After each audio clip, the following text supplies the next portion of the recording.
So, I always remember you as a bundle of energy in our netball, because you're not the tallest of mountain leaders, are you? No, I would imagine. I'm certainly not. 5'2" on a good day. Oh, brilliant. Power to Live More with Joe Dodds. Welcome to the Power to Live More podcast, all about productivity, organisation, well-being, energy and resilience.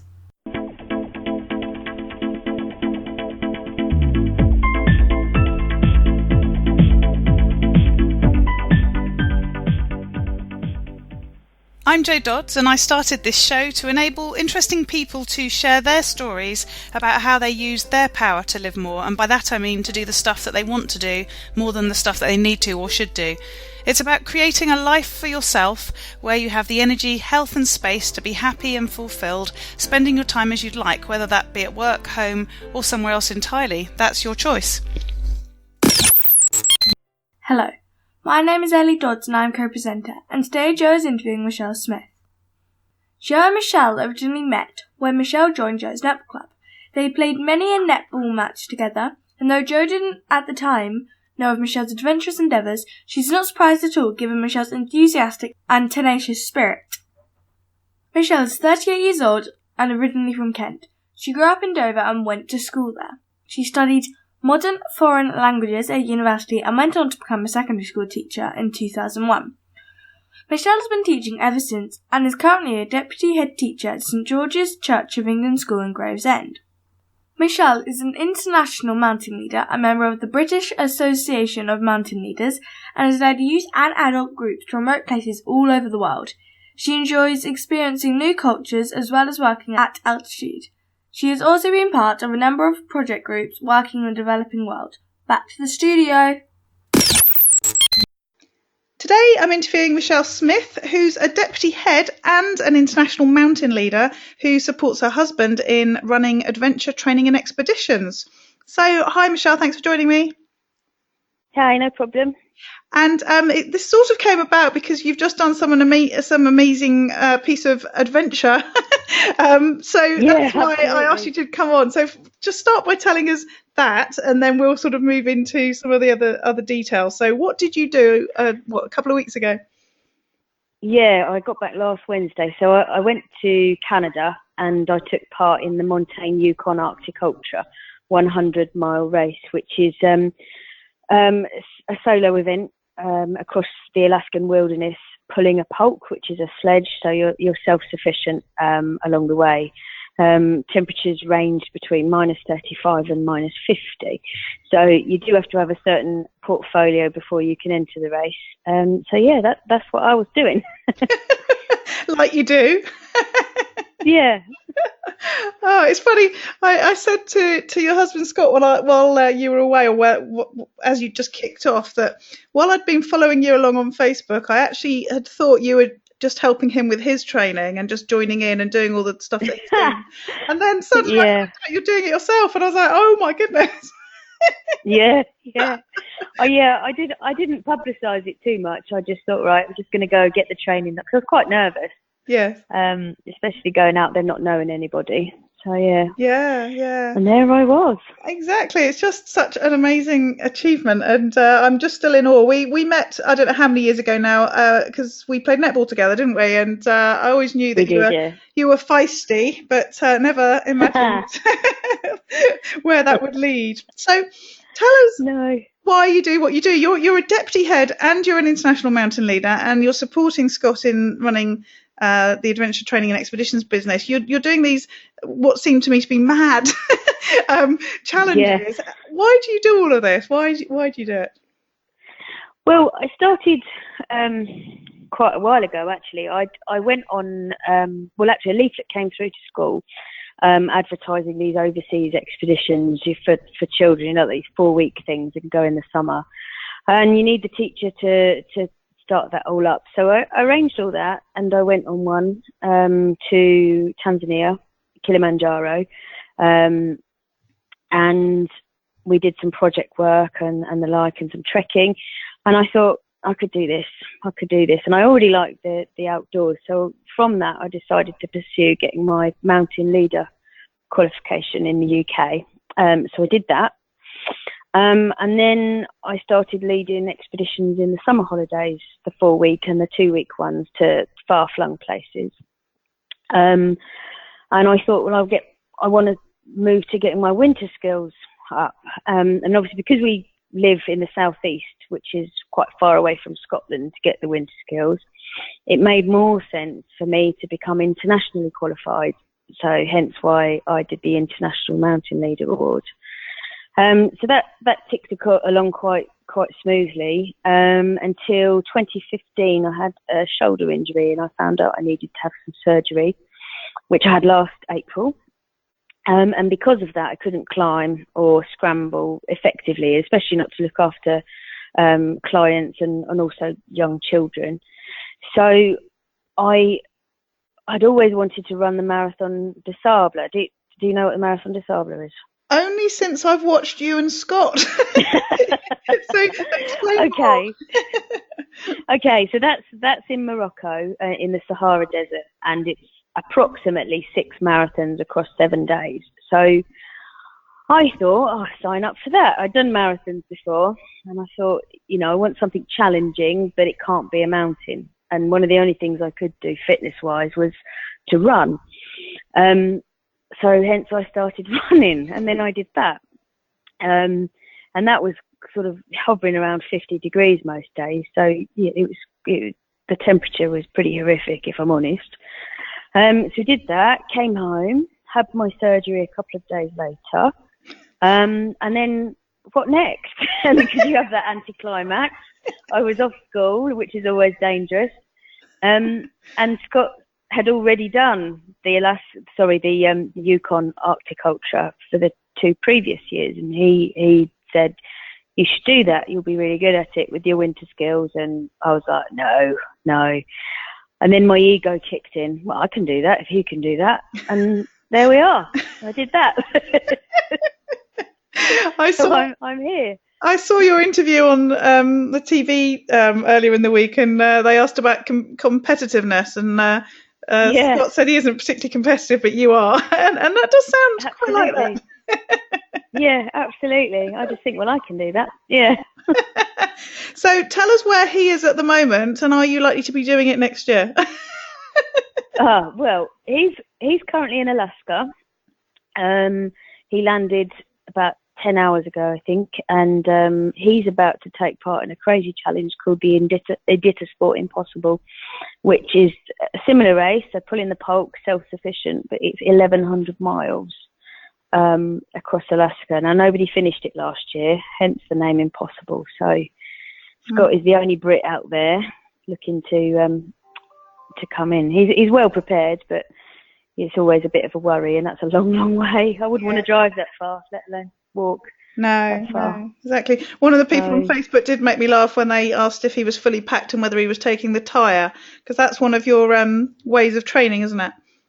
Yeah. So we pop the snow harness on around our waist and endlessly walk between Chartham and Canterbury, which is a 6-mile loop, up and down. So there's not much of that river path that I don't know off by heart now, from walking up and down. And when I was in the Arctic, I wasn't measuring it in kilometres. I was in how many Canterburys and backs. So that was brilliant. Yeah. Yeah. Lovely. So how do you prioritise what you do in your work and your life? I mean, you've obviously got a lot going on. You've obviously made some big decisions over the years into what you want to do. Sounds like when you've got not a lot on, that's when other things pop into your mind. But how the trouble starts. how do you prioritise what you do? There sounds like there's so many things you probably could have been doing. What prompts you to do that? I get asked that a lot, because teaching, as many other jobs, are exhausting jobs.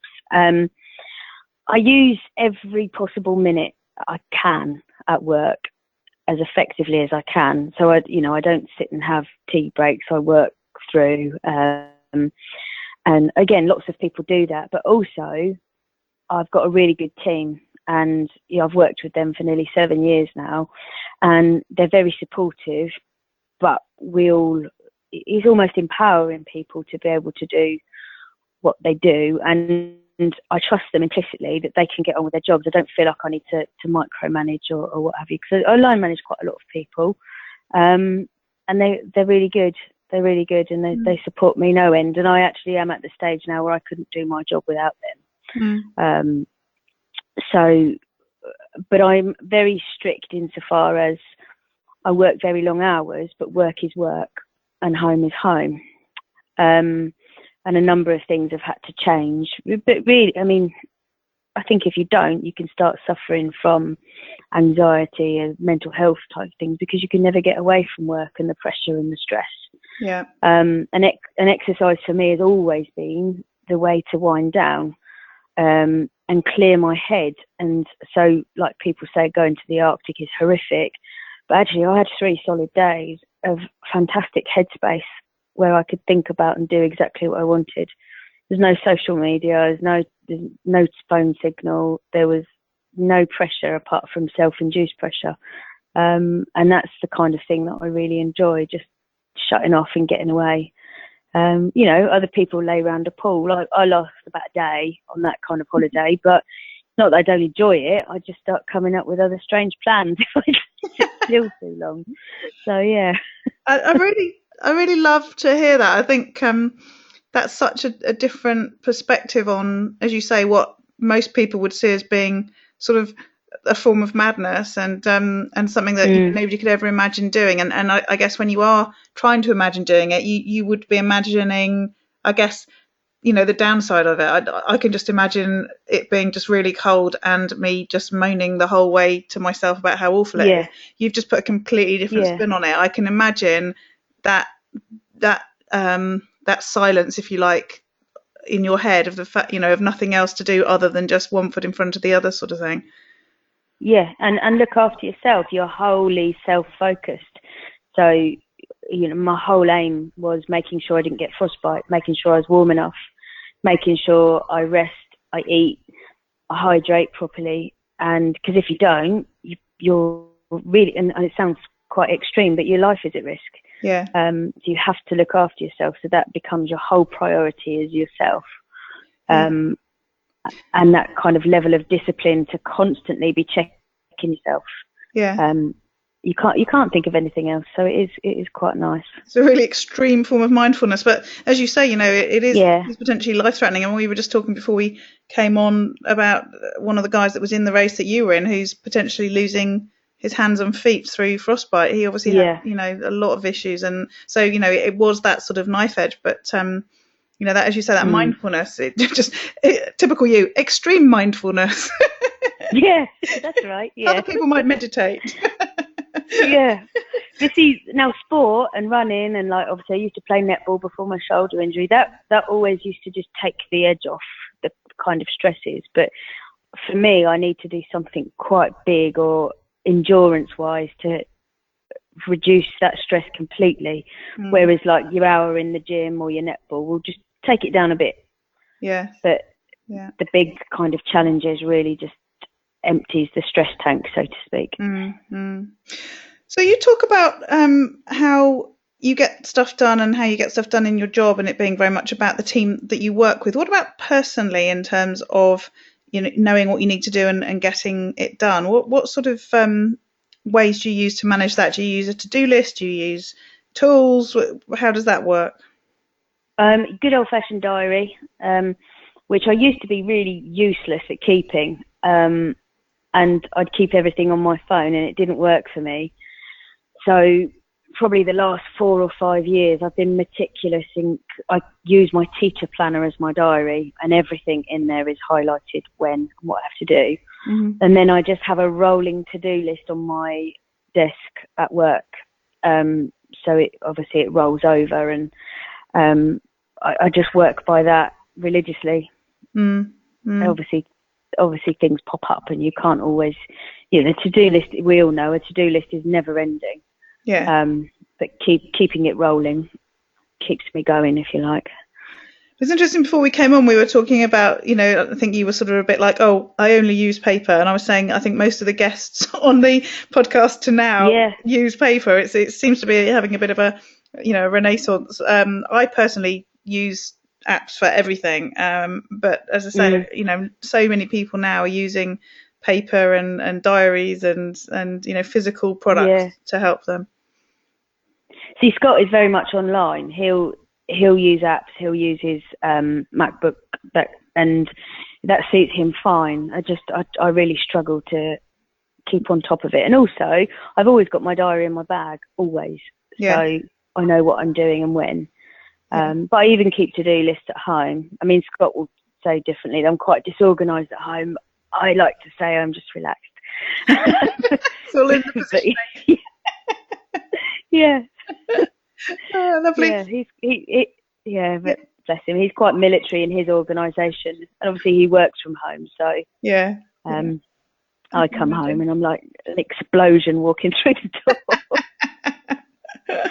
Oh, bless him. So just to go back a bit again to talk about your team and how you get stuff done through them. Have you got any tips for delegating to people? Because that's one of the things that managers, I think, struggle with. You talked about not micromanaging and trusting your team. It's not an overnight thing though, is it? You don't suddenly walk into a new role with people and all of a sudden it's all wonderful and everything runs smoothly. How have you got to where you got to?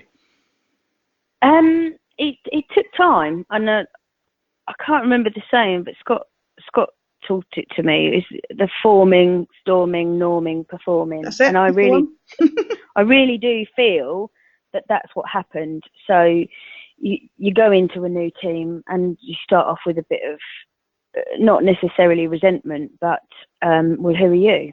You're this, you're that, and whatever. First perceptions of people, and we all do it. We try not to. So really learning the skills of the team and actually learning what they need to develop knowledge-wise. And one of the biggest things I've learned throughout my career, which was quite a hard lesson for me, is that you can't change anyone. You can only change the way you deal with them. So the approach I take is very much dependent on the mood the person's in, how they're feeling. I'm a big believer of you can't fight fire with fire. You do need to flatter people, you do need to thank people, but you also need to roll your sleeves up and get stuck in, because if they aren't doing it properly, there's a reason for that. They probably don't know how to do it, and if they can't ask you, a bit of self-reflection, does that mean you're not approachable, or that kind of thing. I also think we're in a world where it's quite easy to ping over emails and bark instructions at people, whereas actually we're all human. Take 2 minutes out of your day to go and speak to them, and then if there are any questions, you can do it there and then. So really about, I'd like to say I'm laid back, but I'm not. They all say I'm really bossy, but in a nice way. I don't mean to be like it. But I'm definitely approachable by the majority. But my team always say, you're approachable, but also know that the buck stops with me. So I'm accountable for what they do, and kind of letting them know that I've got their backs, even when perhaps on the face of things I haven't. Not that I haven't, but I don't agree with them. I'll support them get them to make their mistakes right. So, perhaps they don't look foolish, or you might have a particularly aggressive or nasty parent in, and I might not agree with the way they've dealt with something, but I'll always have their back and deal with it professionally. And I think that helps as well, because it's a world where you can very quickly feel lonely around a lot of people. And also open door. I let people offload. I do let them offload, and I try to be that listening person, even though I really haven't got time, that listening person, and then perhaps offer them support in finding their own solution and being less of a fixer, but trying to empower people to fix it themselves. And, I'm sure people go home and have a real good moan about me sometimes, but I do think, the team I work with are mostly effective. Yeah. Now, here's a question I don't ask most of my guests. How has the training that you've had as an international mountain leader impacted and changed how you behave at work, or indeed the other way around? What have you taken from your teaching career into being an international mountain leader? You see, I've never interviewed an international mountain leader before. That's why I've never asked this question. Yeah. That's a tricky one. I think patience, because I quite often take some quite successful people and you know, who are relatively quite fit into the mountains and take them really very much out of their comfort zone. And that's quite humbling in some respects, because you understand it in yourself. Like throughout my career, and we've all heard of the imposter syndrome, I've always thought, well, when will they get a grown-up to do my job? Because, you know, it should be me.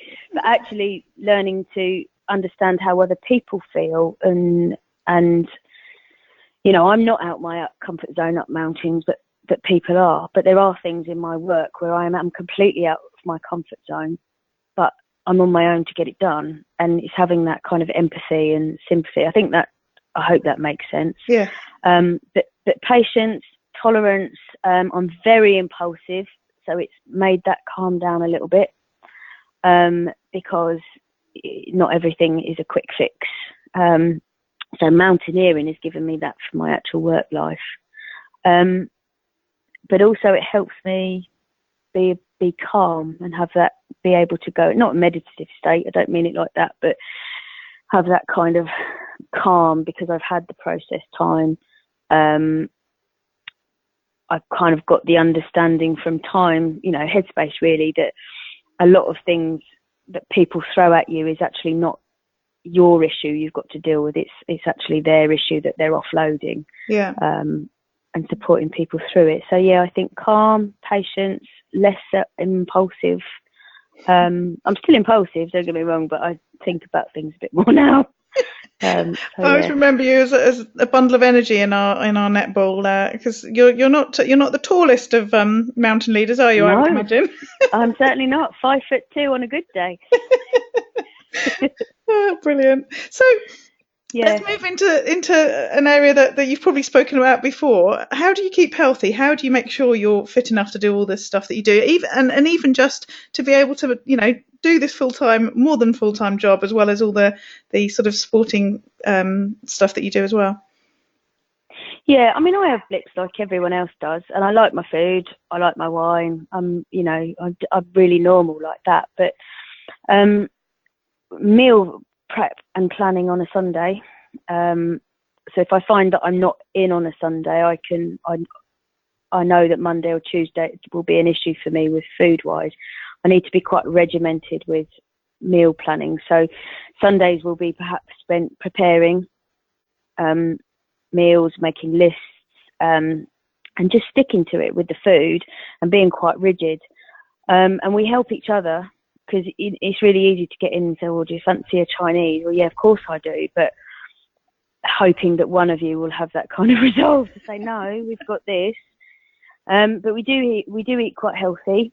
We do eat quite balanced, but we still have the treats every now and again at the weekend. Yeah. And can I just say, with the training, when you do the planning and the prepping, what physically does that involve? Are you literally chopping stuff and leaving it in the fridge ready to cook and that sort of thing? Yeah. Yeah. So we might.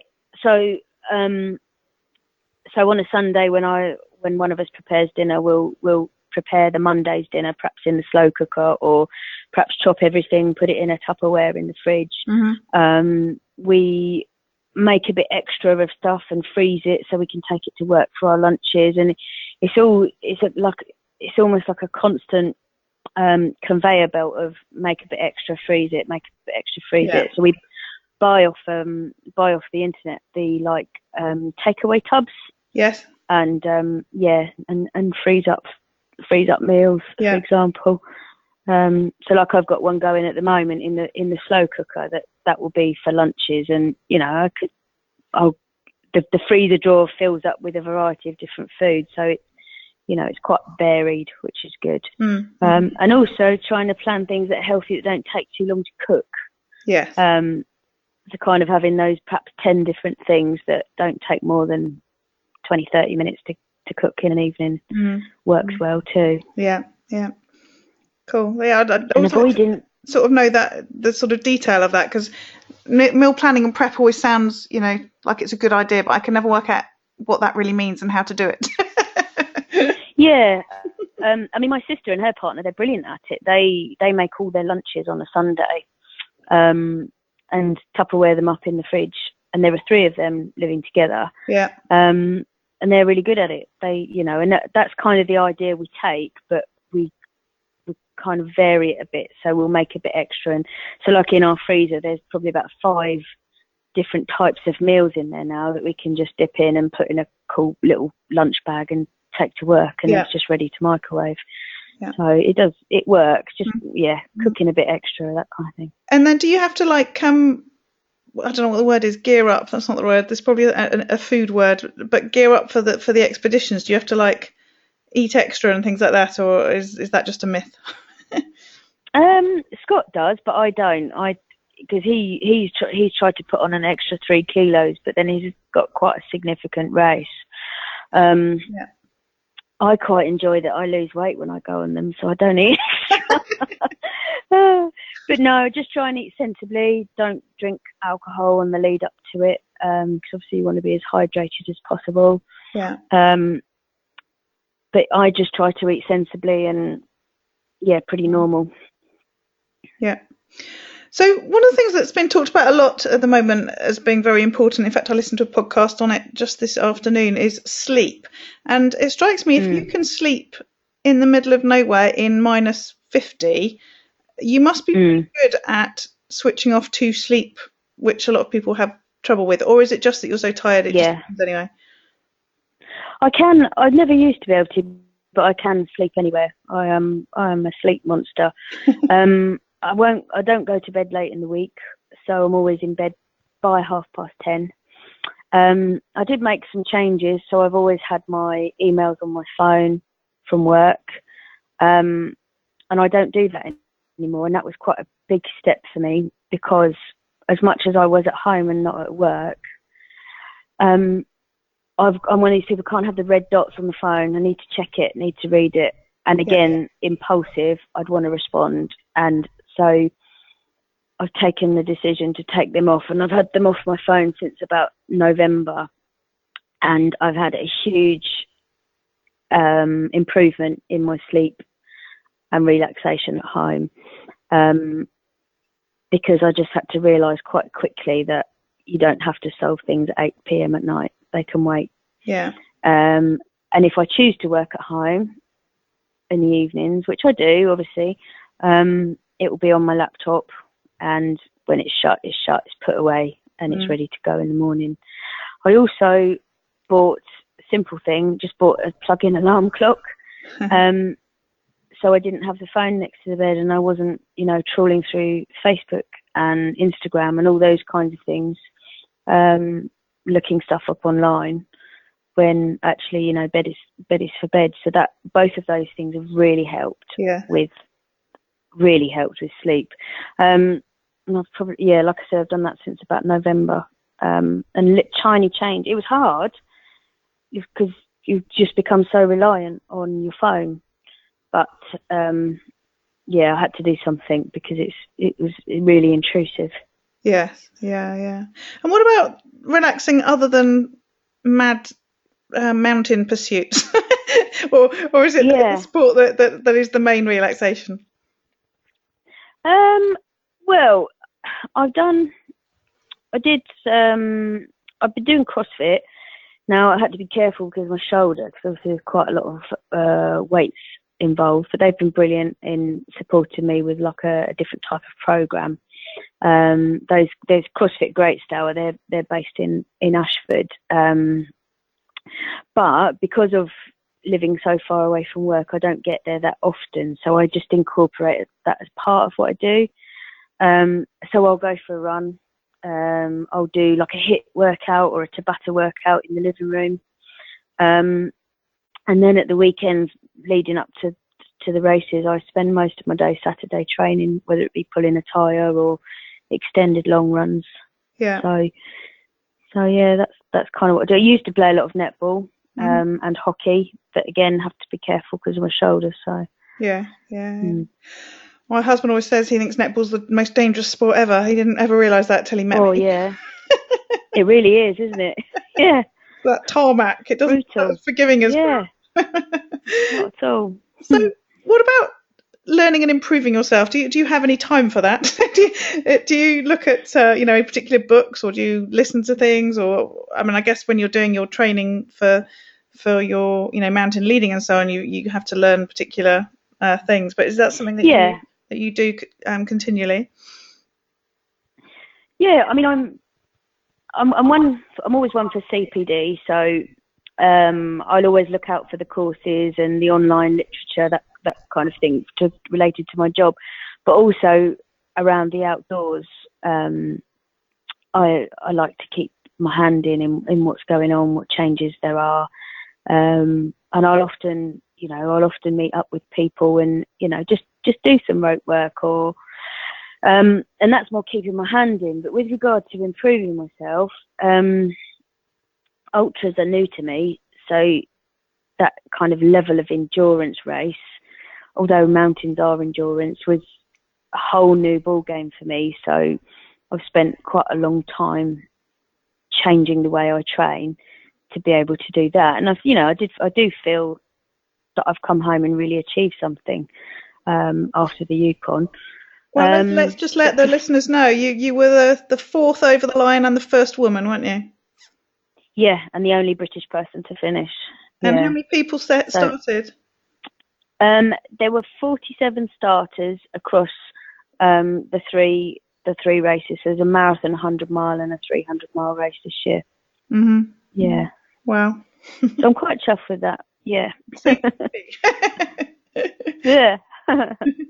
Lovely. So just a question about routines and habits and so on. I mean, you sound like you pack a lot in. Do you have particular sort of routines that you follow to make sure things happen? It sounds quite regimented, which may be more a Scott thing.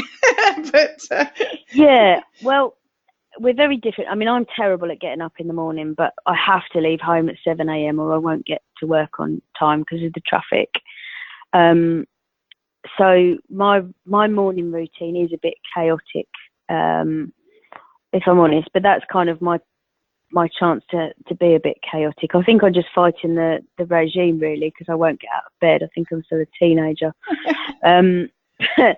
But when Scott's away, I get up, I'm much more regimented. I'll take the dogs out, I'll get everything ready for work and I'll go. So my kind of routine is more in the evening. So I'll get in, I'll do exercise as soon as I get in, otherwise I won't do it. If I sit down and have a cup of tea, I can write it off. So I get home, get changed and go.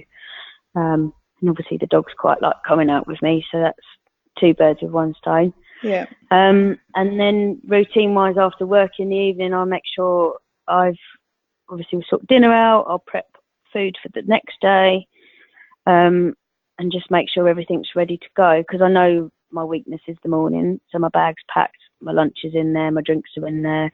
I check my diary. I know where I've got to be, etc. And it's all good to go. Yeah. Mm. Cool. So what about if things don't go right? What about if you have a bad day, if something goes wrong? How do you deal with that? Usually some kind of tantrum. At least I'm honest. About one of your days dragging the tyre. Didn't you say you had a tantrum the whole way? Oh yeah, the whole time. It was just awful. The trouble is, when I've decided that I can't do something, I really do get the ump. That's it. So I've got better now at recognising that, do you know what, today I'm just going to write it off. I've had a bad day and I need to go to bed. I need to sleep. I need to get up and start again. That doesn't happen that often, because I obviously use the exercise as a way just to take the edge off it, which it does. And also, if the emails are off, I can't be reminded of things until the morning, so that helps. Yeah. And I think I tend to do that. Let's just start again. Yeah, and I do like to take quiet time when I get in, and poor Scott, obviously most people talk to each other. I can't talk for a good 10 minutes. I just need that little bit of process time. Yeah. But he's pretty good. He stays out of the way. So what about a day where you end the day knowing that you've had the chance to live more? And I describe living more as having done the things that you really want to do, not necessarily the things you have to do or you should do. What have you done? What does that day look like? Varies really. It's usually making a difference with one of the kids at work.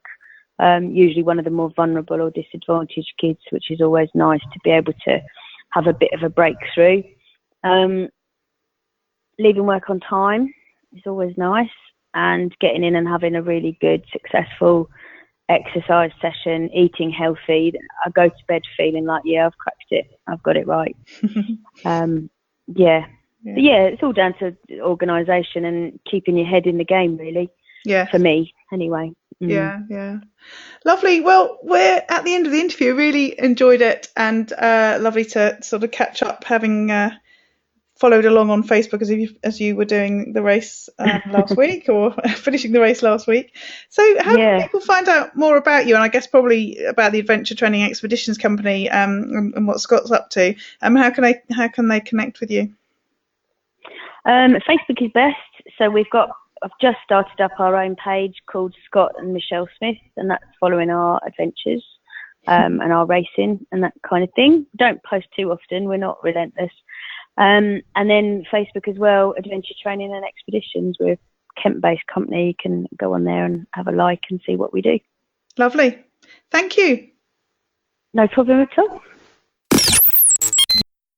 All this information is available on the show notes on the website. If you use the link powertolivemore.com / in this case 55, you'll be able to find those notes. And the website, which is engagementandwellbeing.com, is the place to go if you want to find out how I can help you to improve your productivity, organisation, wellbeing, energy and resilience, your power to live more. And that's do more of what you want to do. I really enjoyed interviewing Michelle for this show. I just can't believe what she achieved in terms of that sort of physical challenge that she set herself. It's just great to hear and great to know that I actually know her. So I hope you enjoyed it. There are a number of ways that I can help you to reduce the overwhelm in your life and to get more organised and become more productive and focused on achieving the things that you want to achieve.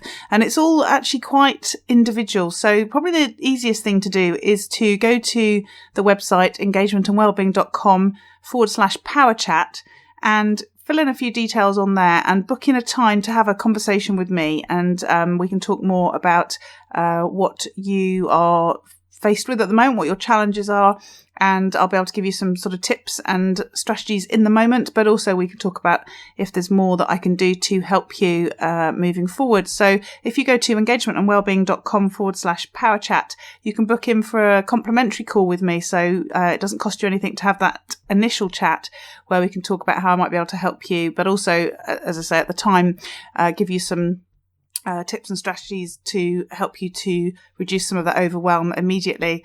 So looking forward to speaking to you. Go to engagementandwellbeing.com / power chat and we can get that sorted. And if you'd like to find out more about Michelle or look back on some of the notes from my interview with her, again, if you go to the link powertolivemore.com / 55, then you can find the show notes from today's podcast. So we look forward to speaking to you next week. Use your power to live more.